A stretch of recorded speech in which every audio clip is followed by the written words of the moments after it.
Are y'all comfortable? Do we need a little bit more air? It's probably on a schedule or something anyway, but we thank each and every one of you for coming again to our Porch Talks. We have several people who continue to come each and every month, and we're grateful for that. We have lots of things to share each month when we talk about history that pertains to Williamson County, people, places, and things, and so we are so happy that y'all can come and people want to know about history. I am going to introduce to my right, Miss Thelma. She is going to share some history on the Prince family, Franklin, and then we have Miss Andrea Prince Jeffries, who are going to tell you about the story, Jeffries, and she's going to tell you about the hot chicken. How many people like hot chicken? Woo! I want to say more, but I'm just going to not, and I'm not going to read a long introduction because I want them to tell you. I want to spend the time for them talking about what's important in our community. You will learn some things that you probably never heard before. So at this time, let us give a warm welcome to both of these ladies. We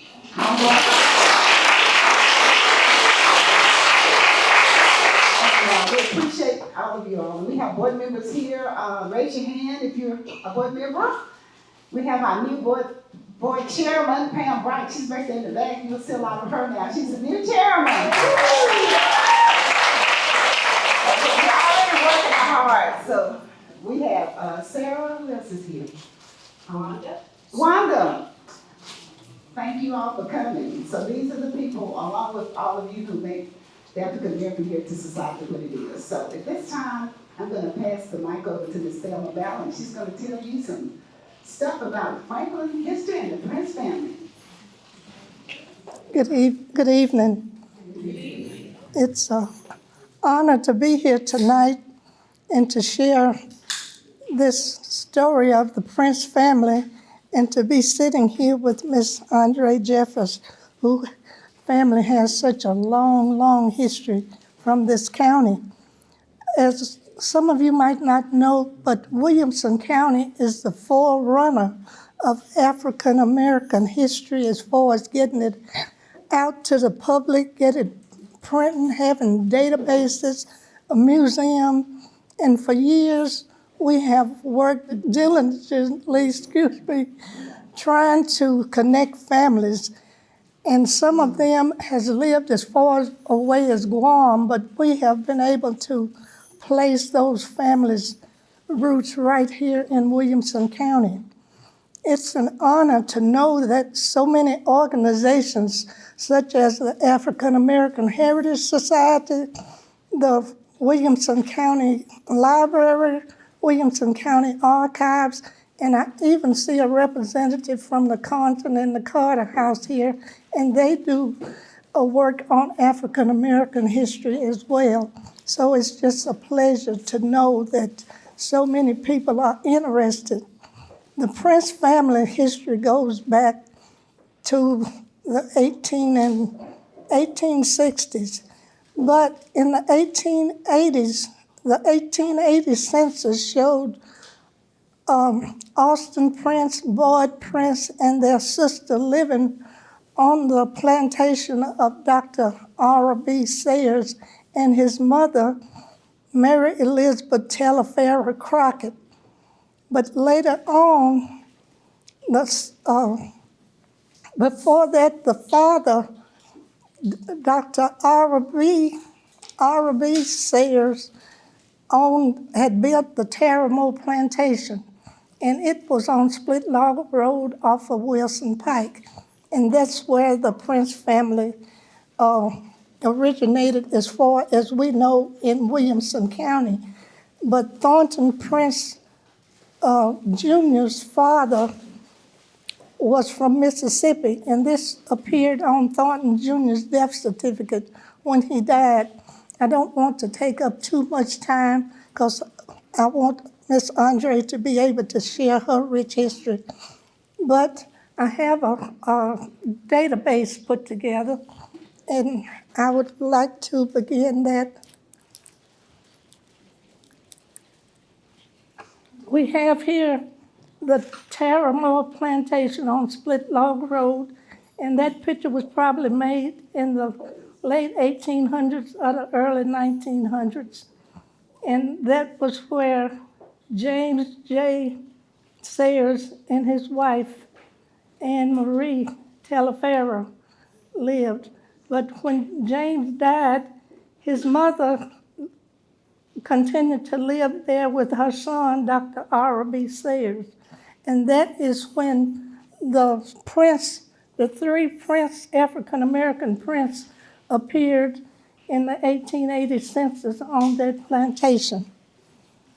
This is a side view of the Terramore plantation. No,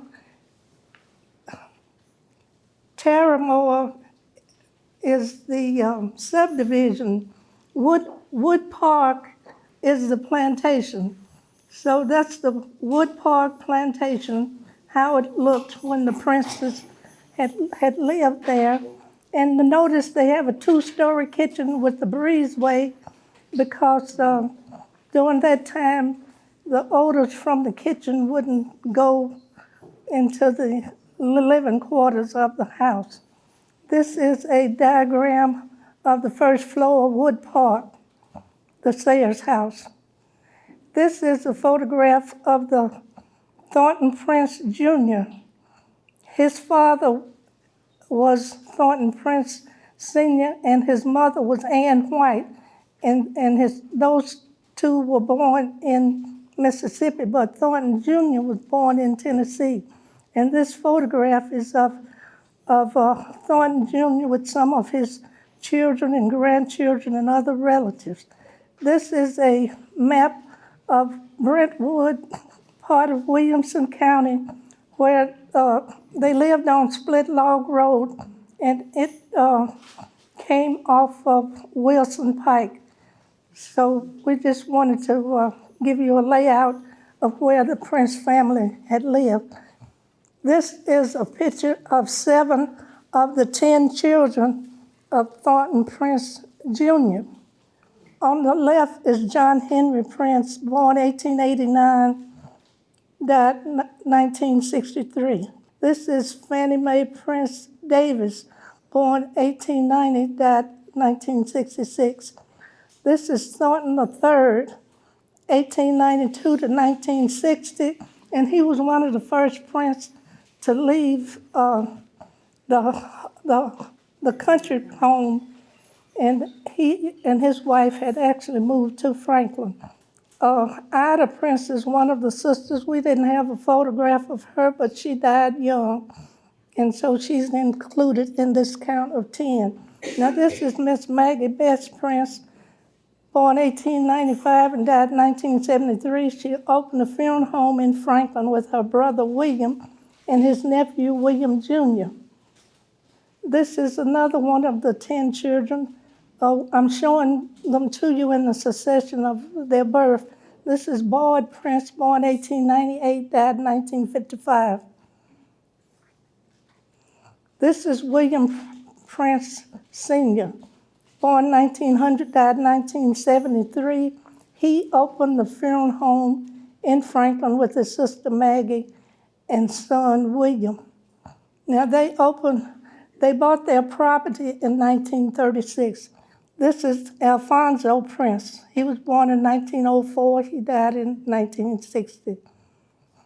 Mamie Prince Valentine, she was born in 1907. She died in 1965, and I didn't have a photograph of her. This is James A. Jim Prince, born 1913, died 1968. And this is the actual home of William Prince and his sister Maggie, and Mary, their mother, had purchased the property in 1936. So this is where the actual funeral home was. This is on the corner of 11th Avenue South and Park Street. But And this property was bought for $375, but now there's a home on that spot that's worth over $1 million, and this is in the Natchez Street area. But this is the building where they operated their funeral home. This is a side view from 11th Avenue looking at the Prince home at the corner of Park Street and 11th Avenue South. This is William Prince. He graduated from Gupton's School of Embalming in 1937, and he, along with his father and aunt, ran Prince's funeral home. And William had gone down, some people said he went down with the ship during World War II, but I guess he was missing in action. This is William's daughter. A lot of you might remember Claudette. She was played in the band at the Franklin Training School back in the 1940s. This is arrows pointing to William's other daughter, Yvonne Prince Jocelyn, born 1944, died in 2020, and she was a member of the youth choir at Shorter Chapel Church, located on the corner of Natchez Street and Folk Street. This is William Prince Jr., father of Yvonne, Claudette, and Austin. Those are his 3 children. Now, he was married to Miss Annie Ewan, but a lot of us knew her as Miss T.T. And she later married Mr. William Booker, who was one of the owners of the Booker Brother service station. This is James Prince, and he also lived with his grandmother and William at the location of the Prince Funeral Home. And it says he played football, basketball at Franklin Training School in 1946 and 48. He previously worked for the Franklin Police Department as an officer and a crossing guard for 18 years. And he was a 2008 Franklin High School Hall of Fame inductee. And here you see Miss Andre Prince and her sister Kim, who I was her niece Kim, who I was able to meet several years ago when she moved here with the Nissan company, but went back to California and I lost contact. And now I'm going to turn it over to Miss Jeffries.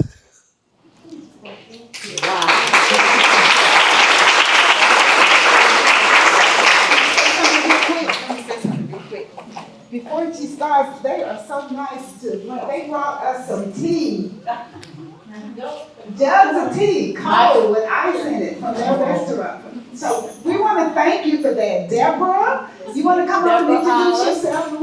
And Simone, if you want to come in, that's my daughter. Her daughter. You want to come up and say something? Okay. Hello, my name is Deborah Holland. I'm the owner of the Lemon Spot, a lemonade and tea business. I started out at Princess Hot Chicken on Ewan Lane, and I started out with about 20 bottles. We had ran out of drinks for that night. I asked Miss Andre, would you like me to bring any additional drinks for tomorrow? I brought about 20 bottles one night and another 20 the next night, and they sold out in 3 hours, and that's where it all began. But I've been knowing Miss Andre for the early 1980s when they would shop at my place of work, which was Sam's Wholesale Club. And they would come in and bring in buy the pickles and everything for the restaurant. So that's where my history starts. And she is my best friend. I love her. Thank you.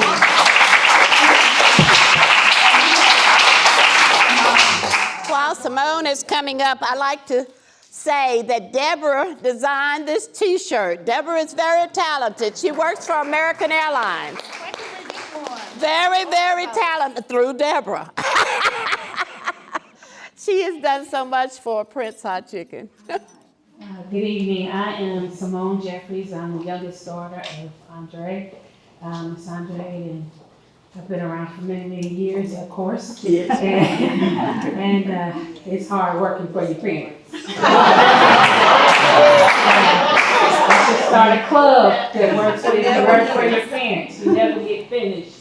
And it's always something to do, but I'm glad she's here and that the Prince family, their history is real deep here in Franklin. And a lot of people don't know that we originated most of it here.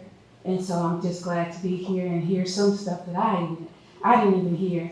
And I took a picture of one of the photographs, one of them, because my son plays basketball, and I'm going to tell him, you didn't know. So it's amazing how history repeats itself, because I can see him in that photograph and trying to make it to play on the college level. So I can see it. I see where it comes from. Because all the Prince men were tall and lean, and he is tall and lean. So I would just tell his father, he didn't just get it from you. It was in my DNA too. But thank you.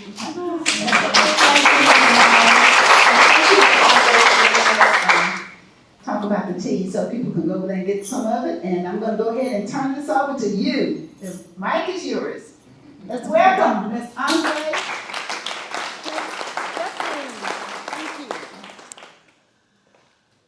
I thank this African American Heritage Society for this recognition, for this invite.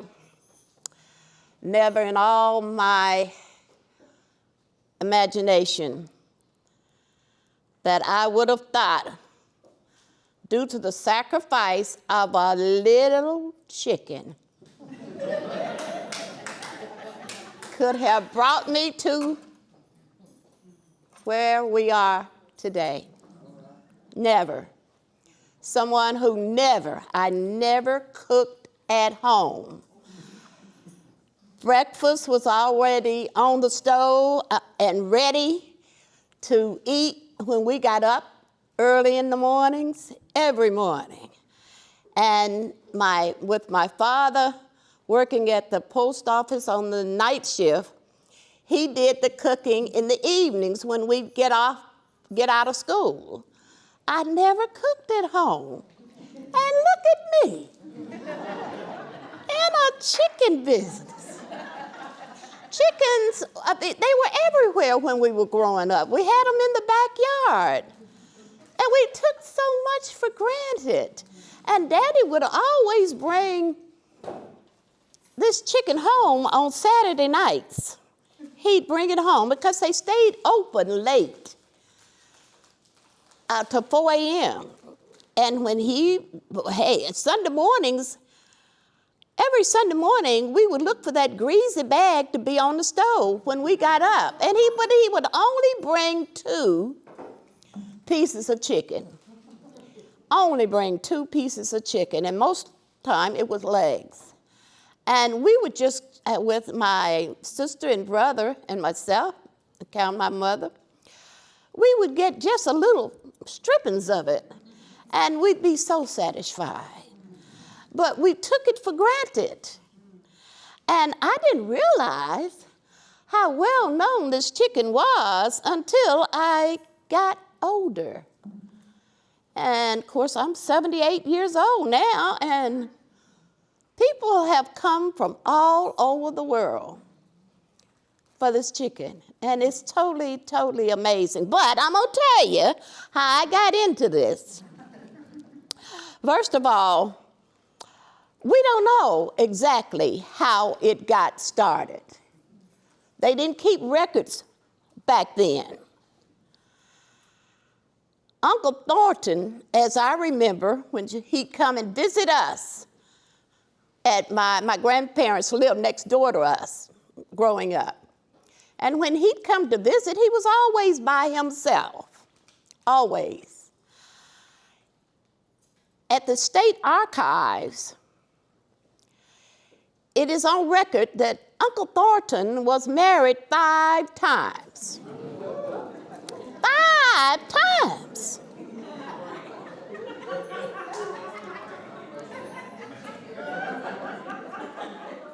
So more than likely, Uncle Thornton didn't think of this chicken. He didn't start this chicken. But his had to have been one of those wives. This is a mad chicken from someone who was upset, more than likely, because the only day that they had off were on Sundays. He was a pig farmer and a chicken farmer on Nolensville Road. My grandfather used to carry us to his farm. And it had to have been a woman that started it. So and she had to have been pretty upset. It's a I'm gonna get your sucker back chicken. It has to have been. It had to have been. I remember him as being tall, good looking, very jolly. He was a people person, very outgoing. So Uncle Thornton was a Casanova. He had it going on. But he had to have made somebody real mad. So, but like I say, I never met any of his wives. Never saw. He was always by himself. But Uncle Thornton introduced Nashville to spicy chicken way back in the 1930s.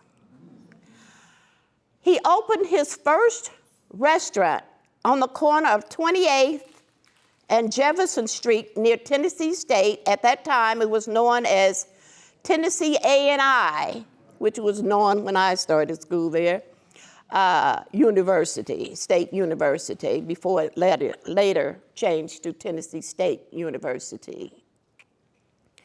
And from 28th and Jefferson, they moved to 19th and Joe Johnson. And I think that used to be another street. It used to be called something else before they called it Joe Johnson. Cedar Street.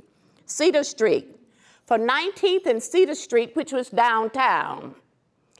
I think Bijou Theater was down there near the courthouse, long time ago. And then from there, from 19th and Cedar Street, they moved to 19th and Charlotte.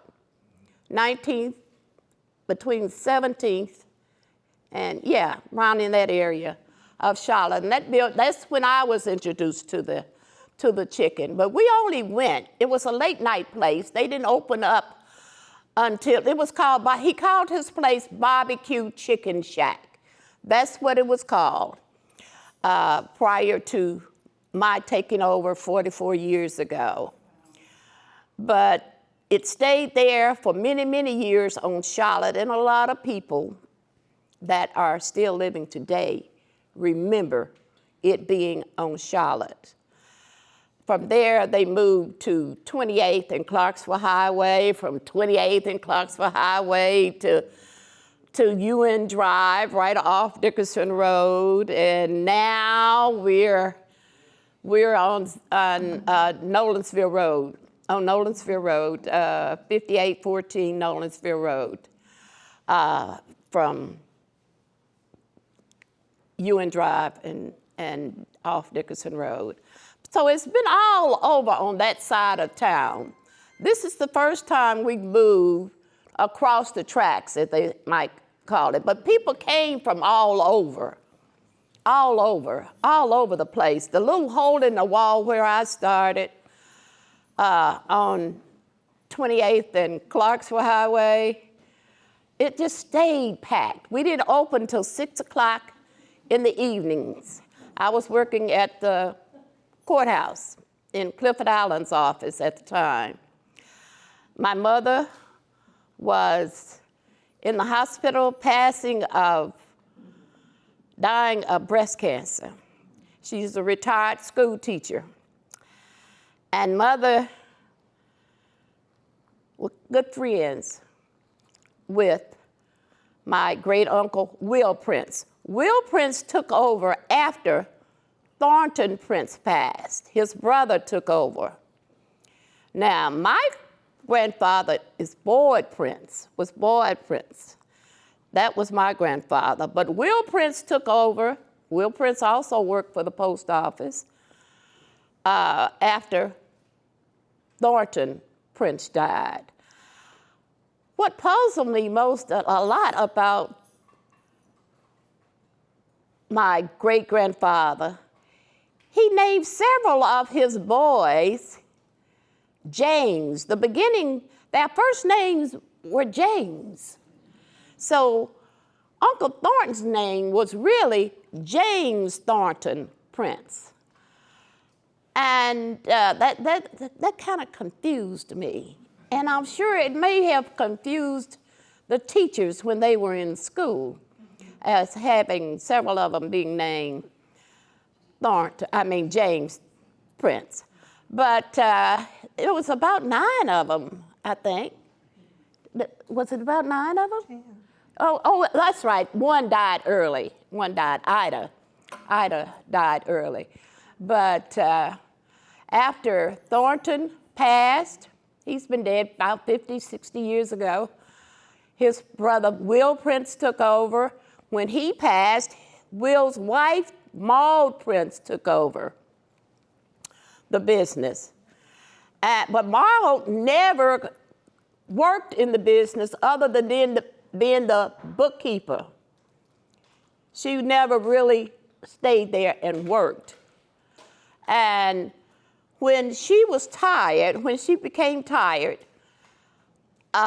doing it, and she was having health problems too, she asked my mother, who was in Meharry Hospital, Hubbard Hospital at the time, in the early 70s, in 79.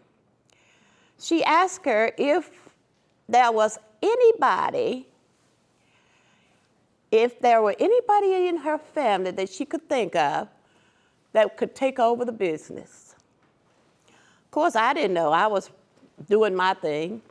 I didn't know anything about Mother putting my name in the hat. Had no idea. None whatsoever. Somebody that never cooked at home to put my name in that hat. Because my brother at the time was living in California. My sister lived here, and she was a school teacher also. But when Mother suggested the idea to me, she knew I had recently been divorced. My mother and father were helping me. And for some reason, they did not want me with my 2 girls on welfare. Mothers do that. They are constantly thinking about the future. I wasn't. Because they were taking care of me. They were taking care of me so well. They gave me a car. They were paying my house note. They were paying my bills. And hey, But Mother called me to her bedside while she lay in the hospital one Sunday. And she said, "Sister, I think you should take over the barbecue chicken shack." What? Me? She said, "Sister, we're not going to be living forever." And now I'm telling one of my daughters recently passed of breast cancer. And my only daughter left is Simone. And I'm telling her the same thing now. I'm not going to live forever. And Mother always said, even when we were growing up, she said, "I'd love for you all to be in business. Because when you're in business, you get paid every day." Well, that kind of woke me up. You get paid every day. But she didn't tell me all the bills that came along with it. Have mercy. But I said, I was still working at the courthouse. Since I said, Mama, they open at 6 o'clock in the evening. She said, well, you have time. We got off at 4:30. You have time to go home, change your clothes, and get dressed, and learn the business. Know nothing about the business.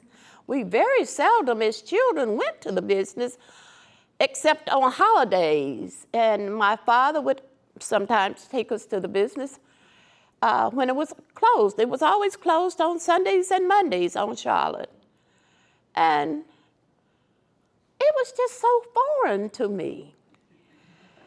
So I asked my brother and my sister to come in on it with me. And my brother said, I'm going back to California. I'm going back to California. So, and my sister, she didn't want any parts of it. And there I was. Wow. Making very little money every 2 weeks and having a house note. Husband, ex, gone down the street. But anyway, I stepped out on faith. Many, many, many, many times I lost sight of the shore. Just Jesus. Just Jesus. That's all.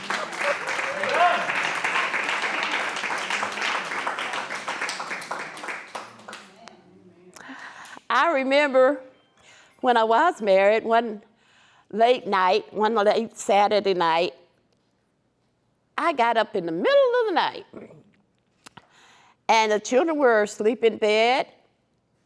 Of course, my husband was there. And I drove out of the driveway. I was living in East Nashville, and I drove to North Nashville. Pulling up in the driveway, I saw the door open. My parents' front door open. And I said, why is that front door open? And I got out of the car, and I know I had to have scared somebody to death by pulling up in the driveway with the lights on and so forth and so on. But when I reached the porch, there was my mother sitting in the doorway. And she got up, opened the door, the screen door. The front door was already open. I said, Mama, what are you doing sitting here? She said, Sister, we didn't have cell phones back then. She said, Sister, I just knew you were coming. I said, you did? And I just fell in her arms, and I said, Mama, I just can't take it any longer. And in a very cunning way, very cunning, she reared back, and I looked at her, and she looked at me, eyeball to eyeball. And she said, Sister, what makes you think you are too good for trouble?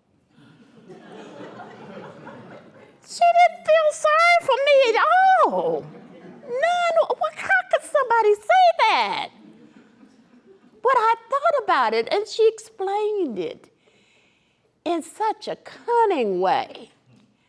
And so whenever I face my trials and tribulations, which are many, I think about what Mother said.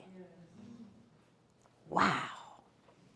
So I just picked myself up out of her living room. I just turned right back around, got in that car, and went straight on back to East Nashville.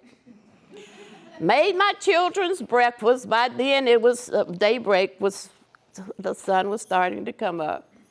And I made my children's breakfast, and at that time I was a Sunday school teacher. And got them up for Sunday school and took them to church. But I'll always, where my mother got her intuition from, I have no idea. But after she passed, my father took over, taking care of me.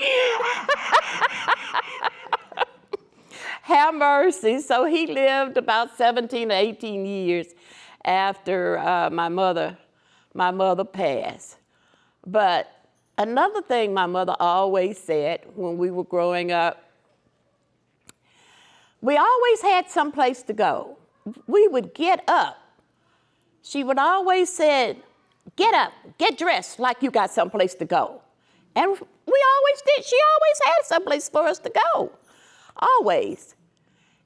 And she would always say, when you go out this door, you represent me, and you better represent me well.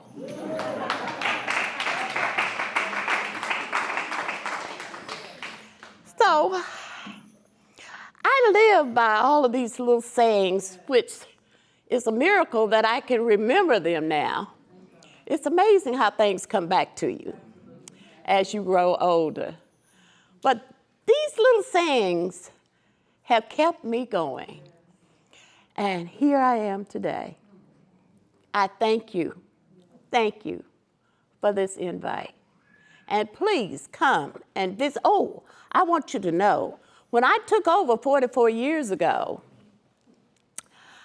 the first thing I did was change the name from Barbecue Chicken Shack to, because the chicken was never barbecued, and why he named it. Why Uncle Thornton named it barbecue, I have no idea, but he had these huge iron skillets, 19 inches, and they don't even make those 19-inch cast iron skillets anymore. But that's what we cooked out of. And the stoves were constantly catching on fire, constantly. The fire department was always coming to put out the fire, and the customers would never leave, maybe one. The fire department would be running in there with that hose to put out the fire, but the people would just stay there, waiting on the building to fall in, I guess, but they wouldn't leave. So I had to realize this must be something special. Must be. So it's a miracle. And I am most grateful that I am still in business. We now have 5 locations here in Nashville.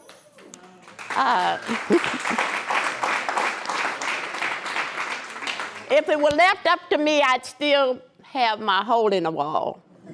Hole in the wall. We have Tanger outlets near I-24 and Hickory Hollow Parkway.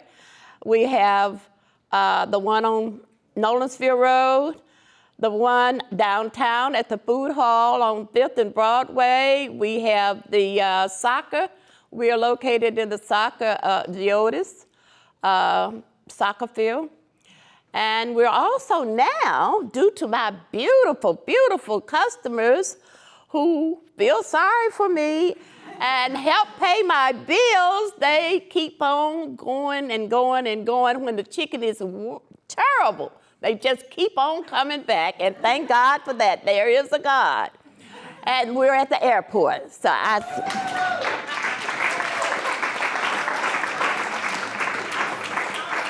have mercy.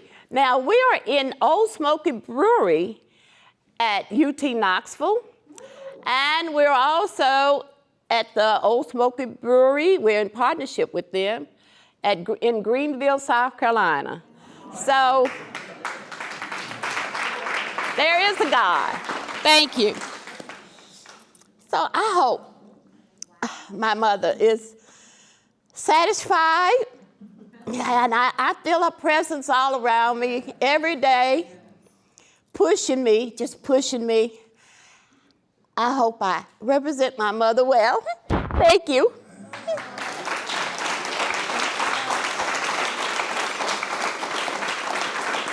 Thank you.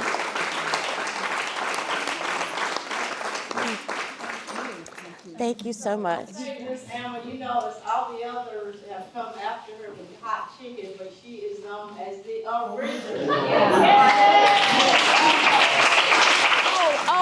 One thing. Hold on. Let me get a shout out to former Mayor Bill Purcell. Bill Purcell, our former mayor in Nashville, did a study after he was out of office, and he was over the Kennedy Center at Harvard. Right. He's been eating my chicken for way before I took over. And when he came here to Vanderbilt, to the law school, he's from Philadelphia, he was eating that chicken and introduced himself. He was in the legislature when I took over, but he introduced himself to me. And he has consistently eaten it hot. Now, when I took over, all the chicken was mild, in the category of being mild. It was one way. But when I took over, I started the different variations and also changing the name to Prince with the intention of keeping something in the family, a little mom and pop place in the family. That was my goal, to keep something in the family. Big businesses just taking over everything. A little mom and pop places have just been kicked to the side. But I want you to know that the Bishop family that has Hattie B's grew up on my chicken. They grew up on my chicken.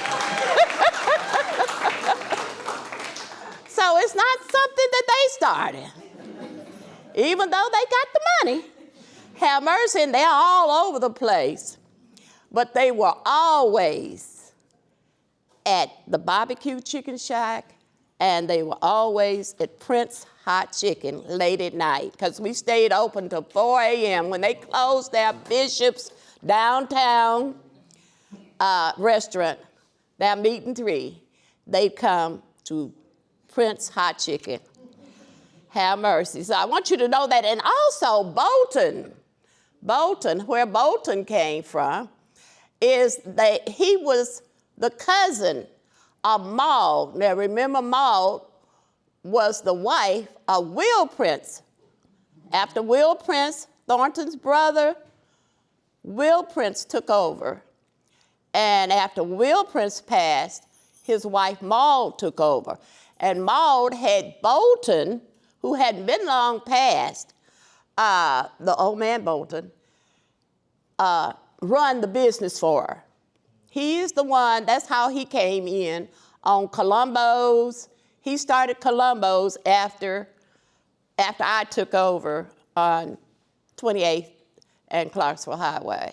He started Columbo's, and then he later named his place Bolton. So that's how Bolton got in on it. Have mercy. It's a lot. But I wanted you to know those points. Okay, I'd like to say something. Rachel Louise Martin wrote this book on Prince's Hot Chicken. Now, I checked it out of the library, but you can find it at the bookstore, and it's a very in-depth book about the history of the Prince family. And earlier, I had said the plantation was Teramo, but the subdivision that the plantation house is on is it's called Teramo, and the plantation itself was called Woodlawn. And I want to recognize Miss Paige Hurley over there. She's with the Special Collection Genealogy Room upstairs, and she's working overtime to help tonight, and she worked above and beyond to help me put this PowerPoint together. Thank you.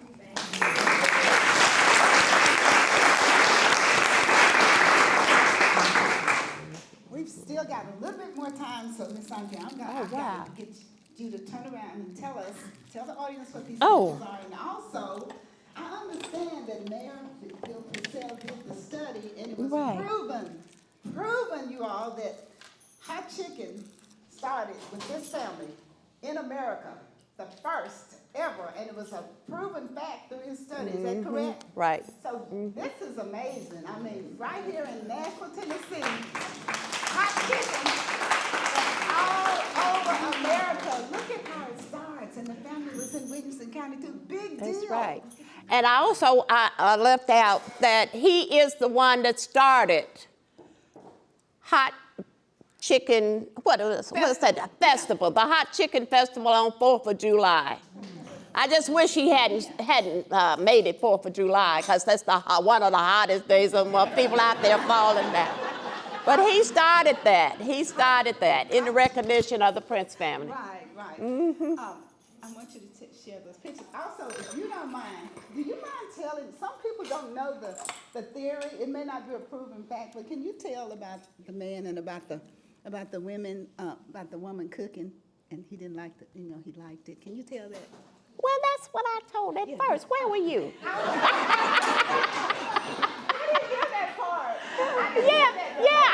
I said it was had to have been because of a woman that started it. But we don't know who she was. They didn't keep records, She was just doing it to get back at him.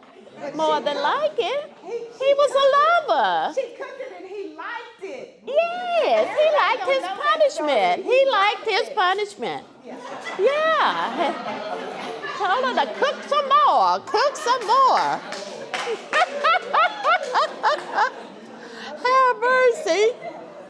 But of course, this is the first picture. Of course, these are my great-grandparents as well as my grandfather, his brothers and sisters, his cousins. And, back then, families took other people in, whether they were their children or not. They took them in and just raised them. I mean, hey, everybody came to the table. And a lot of them think that little girl down there is me. This picture is 1900. They think it's me. And they have the little washing machine on the front porch. So I don't know whether that was the house on 11th Avenue, where they stayed for a long time before they built another house. But anyway, this is in Williamson County. Now there is a Boyd cemetery right off John Williams Road, off Clovercroft. I remember parking the cars on the street, and they parked the cars on the street, and we had to walk, for a while up this rocky road and burying my grandparents.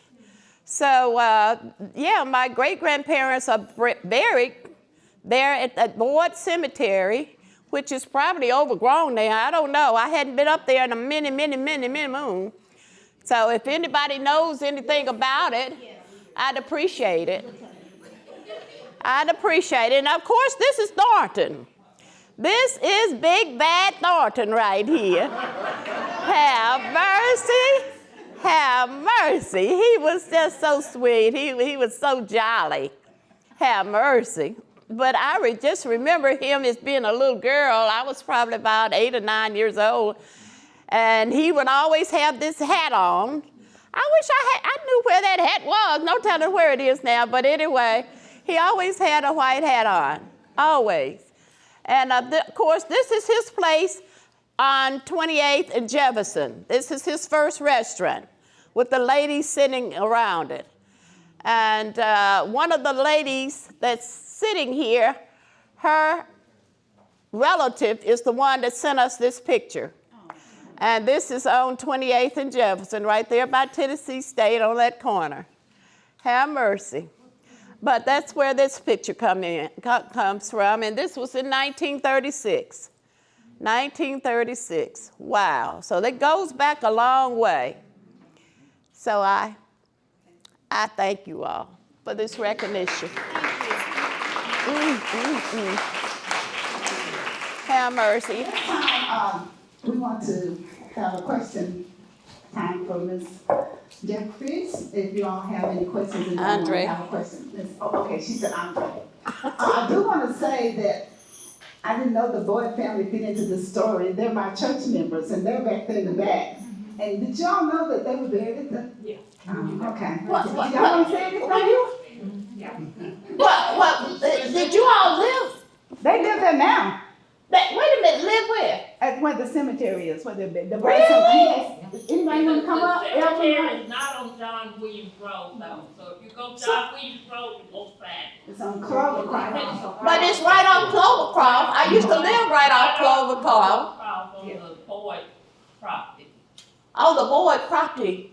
Where they live. So that was always the Boyd property that it was. And you all the Boyd family? Yes. Well, you might be kidding me.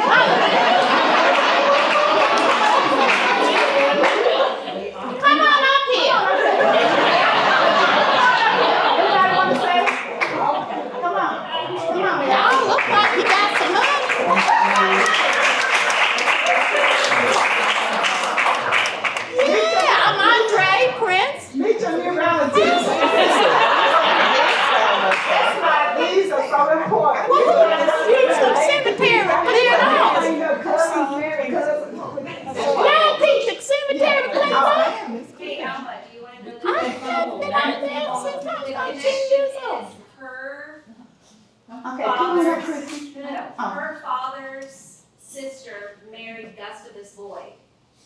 So Gus Boyd, who is the one that's connected to the cemetery, is the one that married her Aunt Fanny. Wow. Wait a minute, girl. So Now I have an Aunt Fanny. You said the Aunt Fanny you're talking about? That's what she's talking Fanny about. Prince married Gustavus Boyd, right? Really? Well, my grandfather's name, my father's father is named Boyd. Boyd Prince. Boyd Prince. And Okay, he's so the great- buried there. He's buried So in yeah, that he's buried- cemetery. Yeah, but he's actually named after his uncle, who was Boyd Andrews. Really? She's got some information for you.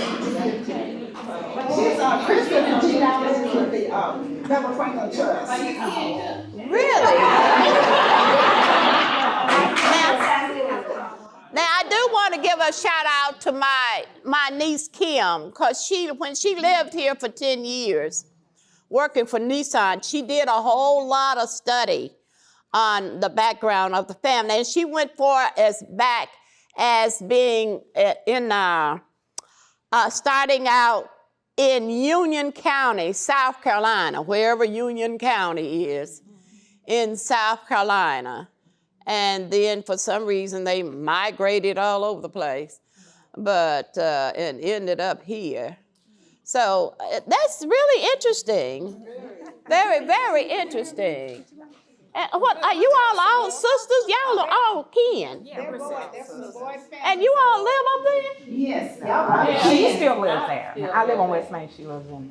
But you live here in Franklin. Oh yeah, we're on Franklin. Me But too. there's still a lot of them that still live. And they cook. Oh my goodness. They cook. Let me know this now. They have a food truck business, Mo Better Barbecue. Oh, better. And all of them. Mo Better Barbecue. Oh, better. He had to leave, but okay, now we know y'all are kids. Well, y'all got to be in my family. Look, You all have some inheritance, generational inheritance to hand down to me. I'm gonna have to take them to court. So now you got more people to add on to the family. Oh my goodness. It is. And so how do you get to the cemetery? You don't go up John Williams Road? No, you can't get to it till you see it goes up. It's actually on the Boyd property, the train. Oh, you all's property. Yeah, but then the road is rough. Do they have a subdivision up there? just before you. Because I lived in McKay's Mill right down the street. That's where I did. Well, I mean, I moved to the other side now. But because I've been living up here 16 years. 16, 17 years. Wow. We're going to let get that information. We're gonna let the kids folks talk later, get acquainted with one another. So, Wow, what a surprise. You all help yourselves to that tea, Deborah's homemade tea over there. Did anybody else have any questions before we wrap it up? And please come to any of our places because I have bills to pay.